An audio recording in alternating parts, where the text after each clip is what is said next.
Welcome to the Leading Inclusively podcast series. I'm your host, Denise Hummel, and I'm extremely excited to welcome today's guest, Pamay Bassey. Pamay is the Chief Learning Officer for the Kraft-Heinz company, where she creates a culture of continuous learning and drives the company's global learning and development strategy and initiatives. She has deep expertise in learning theories derived from artificial intelligence research and practical experience designing and developing highly rated learning solutions and transformative professional development programs. Prior to Kraft-Heinz, she served as the global head of learning platform and professional development for BlackRock, the world's largest asset management company. She's also the Chief Experience Officer for the My 52 Weeks of Worship project, which focuses on interfaith and cultural diversity, understanding, and communication. Well, I have to thank you so much for joining us today. And just before we dive into this, you have such an outstanding background. Is there anything that I left out that you want our listeners to know about? Well, first of all, thank you so much for having me. It's really great to be here. I mean, you did a great job. I like to say that I'm a lifelong learner, and I love laughter, words, and big ideas, serving my community. So all of the things that you kind of shared all, play into that kind of description of how I see myself. So that is awesome. That's the only thing I would add. Okay. I love it. So I have to say, and I don't know if this is diving into it too quickly, but I really enjoyed your 2018 TED Talk. And in case you have more than one that I haven't seen, it's the one that discussed the idea of navigating sacred spaces. And in it, you define sacred spaces as spaces and moments that challenge, but also nourish completely and thoroughly. Do you mind elaborating on that concept and maybe even offering some ways that it applies to success in your ongoing work today? And by all means, if I didn't characterize it correctly, just correct me. No, that's absolutely right. It may be important to note that my TED Talk was based on my experience during my passion project. So for the past 10 years, being the Chief Experience Officer of the My 52 Weeks of Worship project, which began in 2010 when I made a personal commitment to visit a different place of worship every week for a year. So churches and mosques and synagogues and temples, a couple living rooms, and have really had the opportunity to travel and visit sacred spaces from the south side of Chicago to South Africa, from Brazil to Brooklyn. So it started as a grief journey. It started a year after I lost my father and my grandmother, and ended a relationship all in the same year, which was, it was tricky. But it ended up being kind of an exploration of faith. But the way that I got to that description that you mentioned, is that although I was able to explore the wild and wonderful ways that people worship, it really, I'll tell you a story about one experience that I had, where I went to a living room for a specific ritual from a worship community. I don't make a habit of going into people's living rooms that I don't know, but I was surrounded by strangers. And at the beginning, because we were not in a traditional sacred space, there were candles, there were incense, there were things that were read. There was a transformation of a living room into a sacred space. And I really then realized that anyone can do that, right? The transformation. And so a sacred space really is a place where you can feel like you are challenged and nourished to be your best self, whether that's personally or professionally or spiritually, whatever it is that you want. And so it is it's related to what I do in my life every day, because even if you're looking for a particular job or a company or a career, where's the place where you feel like you'll be challenged and that you'll be, but also be supported as you develop. So it dovetails with a lot of the work that I do in learning and development. One of the things I loved about your profile is that you're a trained comedian. I didn't know that. I mean, you and I are connected through Marshall Goldsmith, and I thought that I knew most things about you, but I did not know that. So tell me about that and how that influences your work or your interactivity. Absolutely. I mean, it influences everything about me. Comedy is my first love. For as long as I've known myself, I've wanted to be a stand-up comedian, but it was a hard sell to my parents who, when I went to college, I said, hey, I'm going to study computer science, but I really want to be a stand-up comedian. It's how I process the world. And First of all, as a learning and development professional, you're in front of a room all the time. Anyone who gives presentations or keynotes or training, laughter is a superpower. It's a tool that helps people to stay engaged. Comedians are enormously amazing observers of life. Everything is material, transforming that into stories where if you tell those stories, people recognize their lives in those stories. And so even though I have not been, I studied at Second City. That's where I was trained. So I'm an improviser. I'm a comedian, and try to be on stage at least once a year to do something that incorporates comedy. My last performance was a one-woman show that I did a few years ago called Under Construction, because I'm always doing projects and I'm always seeking to be better. Where was that? It was in New York City. And when I moved, so amazing. When I moved to New York to work at BlackRock, it was moving from being self-employed for 13 years to going back to corporate. So I made that promise to myself that I would, still perform. But yeah, it just infuses everything that I do. I think laughter is one of the greatest gifts that we have. So are you even able to use it in your role in learning and development? Absolutely. I mean, I think when you think about leaders who captivate and engage, they're enormously great storytellers. Disarming with a joke or a story that makes people laugh always works. When keynote speakers who are entertaining always land. That's and true. So, right? True. Yeah.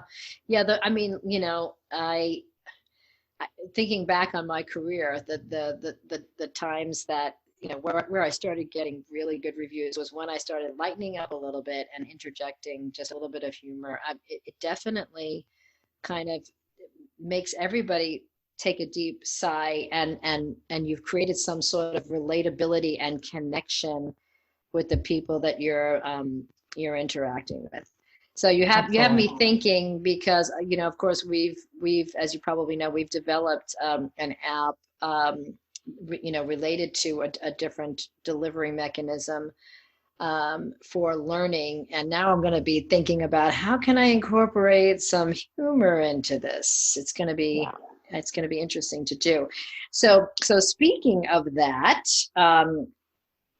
tell me a little bit about, what you're working on at Kraft-Heinz that you are particularly proud of, and also what sort of impacts you're seeing from your work, particularly with regard to company culture and collaboration, if you don't mind, because I think since our listeners are so into inclusion, the whole concept of, company culture, collaboration is actually a really big issue for most of the people that listen to this podcast.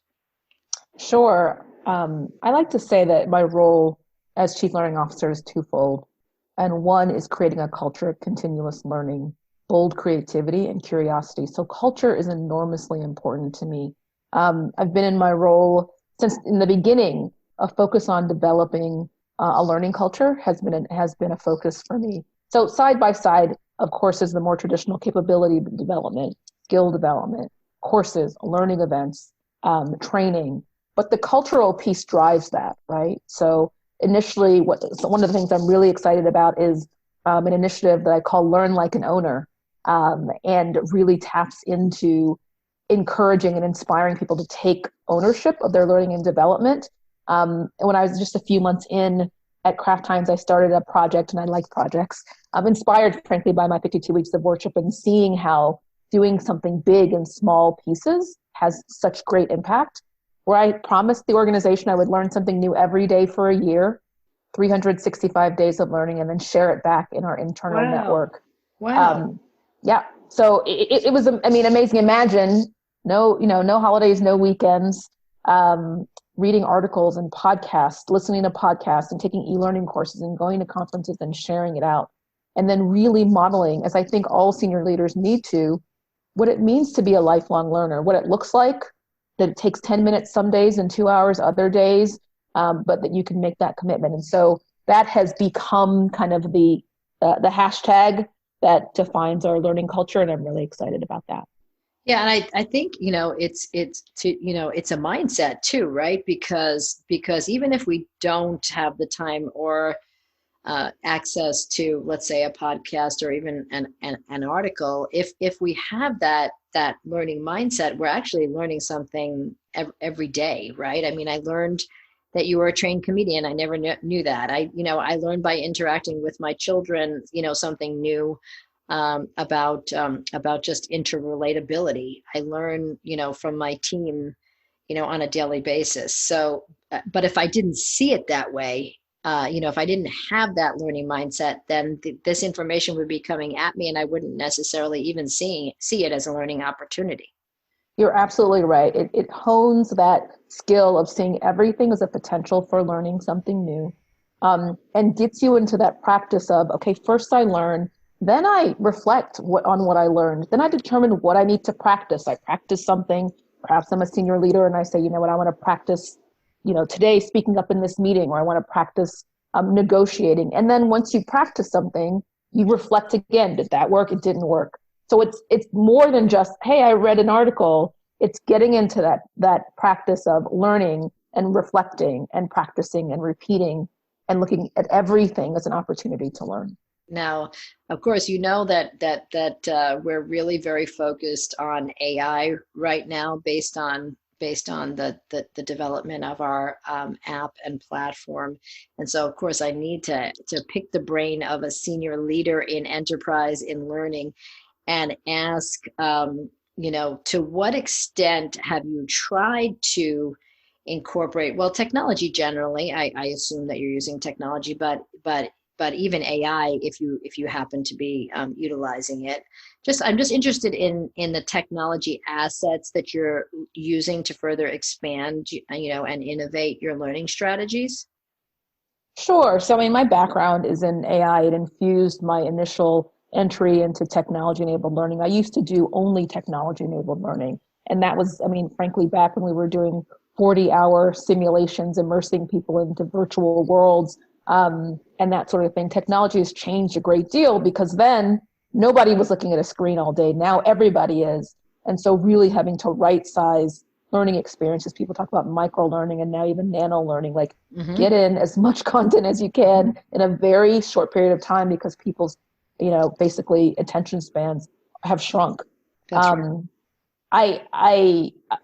So AI, in terms of a traditional AI research, in terms of how people learn, how the mind processes information, infuses everything that I do as a learning designer. That is, how can we create engaging environments where we're using case-based reasoning, where you're allowing somebody to consider a specific problem based on something they may have learned before, and taking that knowledge from before and applying it in a way that is relevant.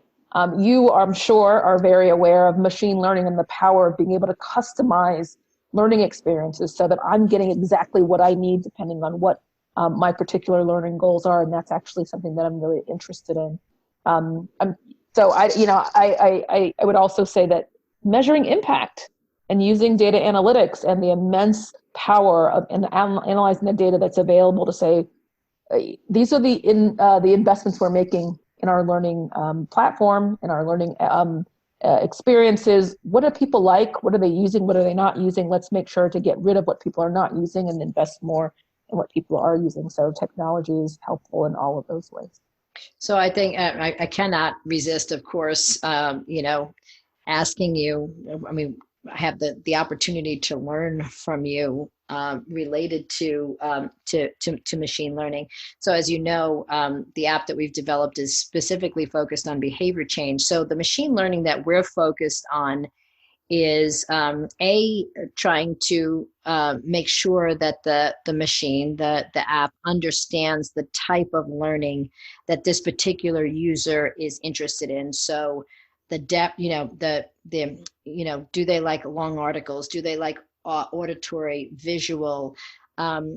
The other way that we're using it is to make sure that the learning that we're pushing becomes deeper and deeper the more the learner is accessing the content. So the first time they might access a particular piece of content, it might be very basic, but after that, it should get deeper and deeper. So those are some of the ways that we're using AI. Are there any other ways that, in terms of machine learning, in particular? Because I know AI is kind of overused and machine learning is a piece of AI, but is there anything else that we should be focused on to really, make this as successful for the learner as we possibly can?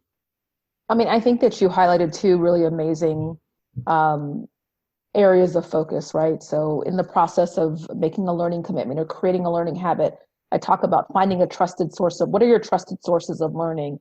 If you don't know yourself as a learner, you need to do things like say, well, do I like articles? Do I like podcasts? Do I like, this source or that source? And to be able to have technology serve up things based on the available resources so that people can try them. The first example that you gave is amazing. And then second, everyone's not at the same level, right? And so we do a lot of manual, or historically have done a lot of manual kind of creating learning paths. And if you're a beginner, or if you're an intermediate, or if you are, an expert, to be able to say, I want you to complete this, this learning task based on how you've completed it. I will intelligently determine whether or not you need to stay at this level and I give you more, or we move you to the next level because obviously you've already mastered this. And so I think one of the golden, tickets really is customizing learning as much as possible, because people have limited time. And if we can use technology to help serve up the learning that's most relevant to them, it's most useful to them, where they, meet them where they are, that's just amazing. Okay. So are we I realize, let's face it, virtual learning is not a new thing. No. But we are, it used to be that, we would be asked to deliver live learning, in the area of inclusion all the time. All the time. I was on a plane out to Michigan, and I was supposed to go directly to New Brunswick, back to back when COVID-19 hit. Everything has been moved to virtual. And so I think we all need to up our game. I know I went and revisited our virtual learning and said, okay, if this is going to be the new normal, which it just might be, like this may not be temporary, right? If this is going to be the new normal, do I have engagements? Do I have interactivity in our programs every 3 to 5 minutes? Am I varying this up to have, a variety of modalities, from video to polling to, word cloud to breakout groups, because I'm competing with people double tasking, and checking their email, while I'm trying to instill learning. And I am going to be judged. My team is going to be judged on the basis of what they absorb. And I can't control where their attention is on the other end, the way I control. At least if I have an audience and I'm looking out and I see them playing with their phone or, whatever, not paying attention, I can maybe, sidle up to them and, create more proximity or something, or eye contact where I can make a difference. So what are some of the techniques that we can use in this new normal that's going to assure the same level of engagement and learning excellence? Sure. I think you're absolutely right. First of all, virtual learning is not new.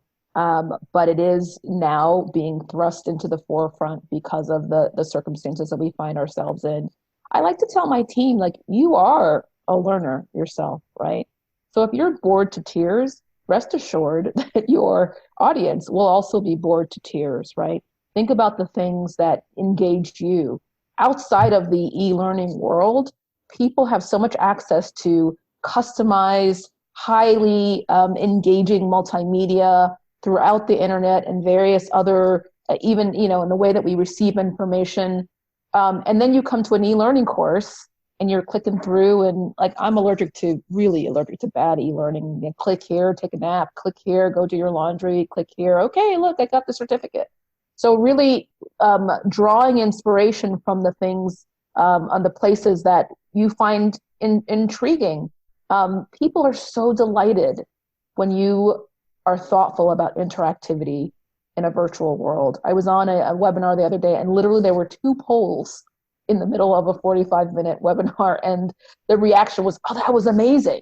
because people are used to just kind of, being passive observers and watching, people, talking heads, et cetera.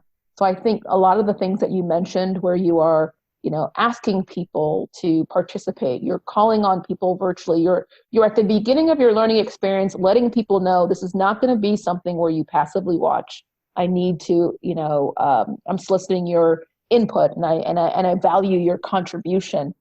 Using the technology that's available to you is really wise. That's great. I'm going to remember to do that right at the beginning. Just, really try to hone in on that and let them know, to give them some warning that if you're not paying attention, you're going to be at a disadvantage because you're going to be asked to take a poll or do it, and you're not going to know what's going on, something to that effect.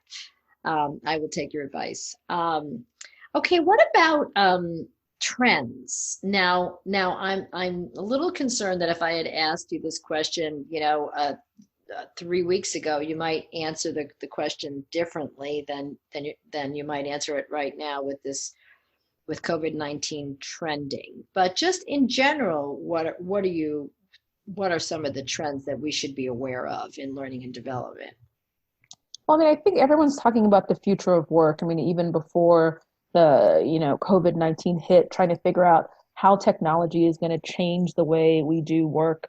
A little bit of a spin on that is how can we allow technology to help us with the tasks that we don't need to concern ourselves with? So if they're highly automated, or if they're not tasks that require a fair amount of, strategic thought, let's let technology help us do that. So I think the trends are really around trying to figure out how to optimize, or, when you say artificial intelligence, it's like human intelligence plus machine intelligence. If you put those two things together, you can really optimize the way that we work. And so I think people are really trying to figure out, well, what should we be doing, and what should we want? What should we inspire or allow or technology to do? And then also, how are we going to train people to do the things that technology really should be doing? I definitely see a continued trend in how to infuse learning in even smaller increments, nudge technology. So maybe I take a course, and how do I continue to remind people, hey, you had this learning experience. Remember this thing that you walked away with and said that was transformational. Are you doing it? Are you practicing it? Helping people to cut through all of the information that they've been given.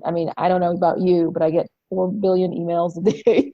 And so you need technology to help cut through all of that and say, these are the things that you think are important, that allow people to do deep work as opposed to, the tasks that take up a lot of time but don't have a lot of strategic impact. So those are some of the things, the conversations that I hear people having, optimizing our output and letting technology take care of the rest. And how about in the area of culture and performance specifically? Yeah, culture is, they say, culture eats strategy for breakfast.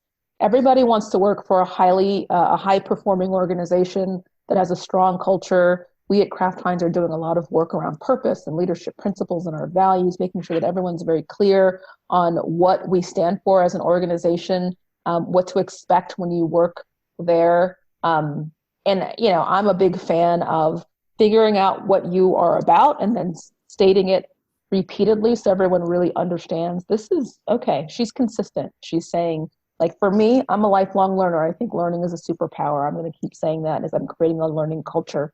And then why? Why should I learn? It's so that you can execute with excellence. Performance is important. It's clear that companies that have learning cultures have excellent business results. It's in the research. And so I think it is a combination of figuring out what your culture is going to be, committing to it from the top of the house on down, and then being clear why the commitment to that culture impacts performance and business results. So it's not just a nice to have, it's a must have. Now, are you at Kraft-Heinz, do you develop all of your training internally? No, not at all. There is definitely a build versus buy conversation that goes on. We're not a development house. And so there are certain things that we do internally, but then certainly we outsource or work with vendor partners, university partners, and work with consulting companies that will help us to develop programs as well. Okay. And what do you look for when you're trying to decide, do we take on a learning partner? What are some of the criteria that you use? To your point about culture, do they understand Kraft-Heinz culture? Are they willing to become smart about the best way that learning can land at Kraft-Heinz? I think every company that I've worked for feels like, well, things are different here. Like we do things differently here, right? So you want to make sure that a certain partner will take the responsibility for saying, well, how does this work? How do things work here? And frankly, I'm looking for people, as we spoke about earlier, who have access to cutting edge ideas around how to engage with people, right? So if I'm looking for a consulting partner, it's not someone who knows less than my team about how to develop engaging learning. I want them to bring ideas to the table that can help us to become better. So that's also something else that I always look for.